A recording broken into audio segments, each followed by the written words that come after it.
Two of my favourite blokes in Queensland join us right now. One's a current federal MP, one was a former, and Stuart Robert joins us here in the man cave, in the leather jacket. Rock and roll, baby, I love it. Well, I thought I'd come and join the standards of the man cave. One shouldn't be wearing a suit and tie. No. Leather jacket is where we need to be. Correct. But, well, see, the memo didn't, of course, make it all the way up the highway, because there he is, dressed to the nines, none other than the great Gary Hardgrave. Look at $1 million as always, my friend.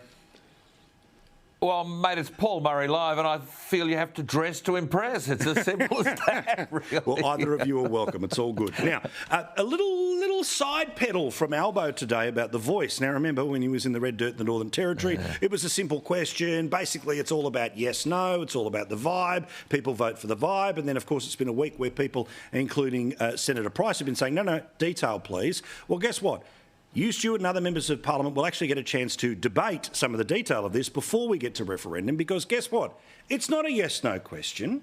And you could be somebody who, it's a little bit like, dare I say, the Republic, right? They say, oh, that's a yes-no question. Well, no, I'm not voting yes if we get direct election president, right? So I need to know what the detail is of The Voice before I get to yes-no. The detail is fundamental. I'm not voting for what's currently on the table. We are not putting the vibe into the Constitution. That's not how we run our country. It's one of the great nations on earth. We need detail. It needs to be specific. Australians need to know exactly what they're going to vote on. And without the detail, the coalition can't form a position anyway. But right now, it is not something that anyone could vote for, however well-intentioned we want to be, because there's no detail. We don't know what they're proposing. Gary, I won't lie. Sunday night I sat in this very chair and I said, this thing's going to pass 70-30. And then an awful lot of people got in touch with me, talked to Senator Price, and you go, well, I'm not entirely sure it gets to 55%. If there is a lack of detail, again, I think Albo wanting to search for his Kevin Rudd sort of get out of the gates early, sorry moment, probably put this on the table 6 months earlier than anyone was ready for it. And not to torture the metaphor too much, Paul, but, it's not a case of what happens in Garma stays in Garma. I mean, this is now going to be writ large in the Constitution, and the problem is capital V for voice. This is enshrining in the Constitution the ATSIC that we got rid of 20-something years ago. And I was a minister in the Department of Immigration, Multicultural and Indigenous Affairs straight after ATSIC.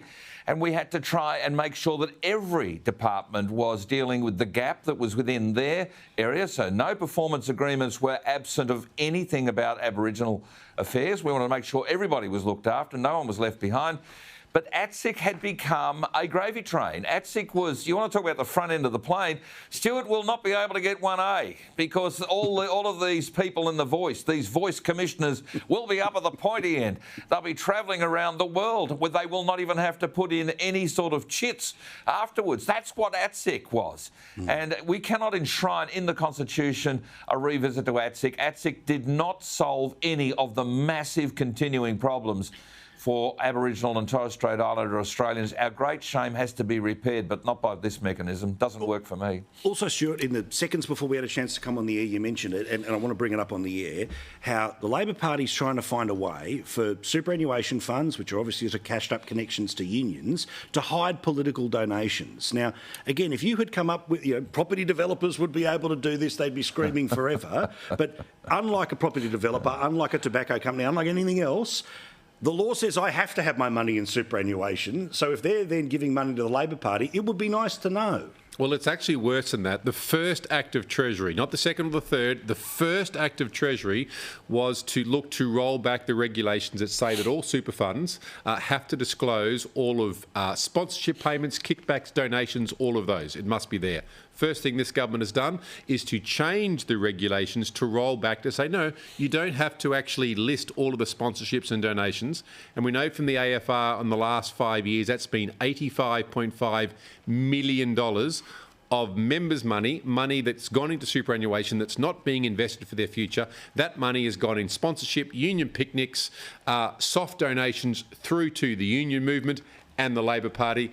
And they're moving to say no transparency, no integrity. It's outrageous. We'll seek to disallow it. I've written to all of the crossbench to say on this first act of transparency and integrity, Let's see where everyone stumps up. And so far, the crossbench have been true to their word and saying this is wrong. Yeah, good. They're holding the line. All right, we'll wait, watch and see. Remember, the only way they get things done is Labor, Greens, +1. Now, they can get one from Pocock or they can get one from Lambie, but both of those seem to be holding the line at the moment, so we'll wait and see. Now, there's going to be some big strikes in Australia's ports over the next little while. Again, remember when this stuff used to be headline news and now people go, oh, whatever, it doesn't matter. Well, of course, so much of the things we buy in Australia come through ports. Now, the MUA is going to have some industrial action where at the ports around Australia they're not going to allow tugboats to bring these things to port. There'll be some serious issues here, but don't you love, Gary, that this was barely a ripple in the news today, that there is going to be a disruption to the Australian supply chain, and it's thanks to a bloody union.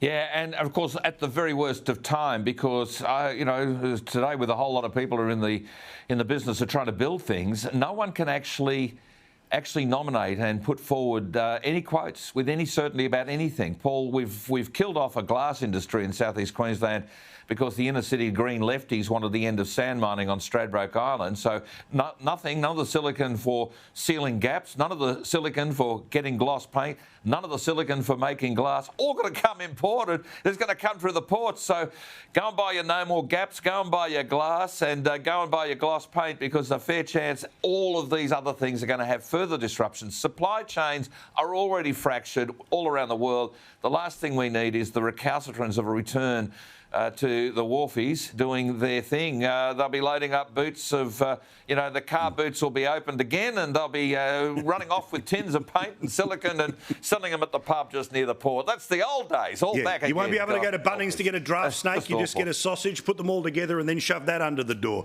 Thank you, Stuart. Thank you, Gary.